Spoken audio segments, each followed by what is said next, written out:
Okay, ek het 'n deurbraak gemaak. This is revolutionary. So nou in my air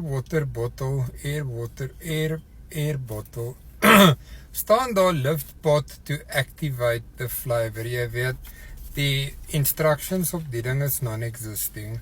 Ek het nou al die pot met 'n naalvouetjie beet gekry en 'n sker om te sien hoe die fokkeljons lift jy die pot. Nou sit ek hier, nou sien ek daar's 'n gaatjie. Sien jy, daar's 'n gaatjie. In jou pot is daar ook 'n gaatjie. Toe maak dit vir my sin. Jy met die pot lift daar. Laat die twee gaatjies ooreenstem. So.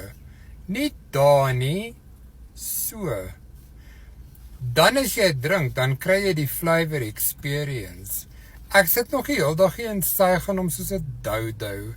Die gaatjies moet ooreenstem. Dan kry jy dit. Geen wonder die een ou se review sê dit is so en die ander een sê dit is so nie. Die een verstaan die doel van die oefening, die ander een it's clueless. So dis hoe dit moet wees. Die gaatjies moet ooreenstem en dan as jy drink.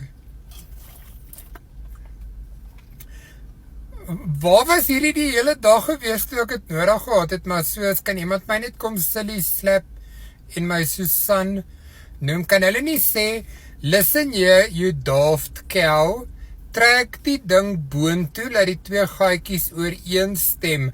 Hallo, daar het ek dit nou reg gekry.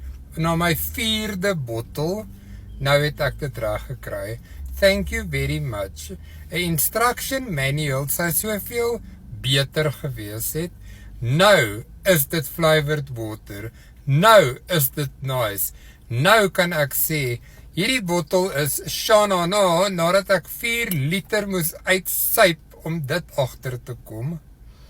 Nou is dit nice. Ek en Jason gaan 100% vandag ver loop, laat ek hierdie bottel kan insuig.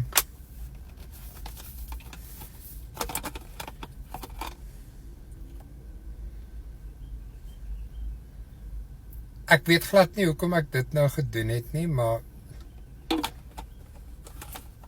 ek gaan niks daaroor sê nie.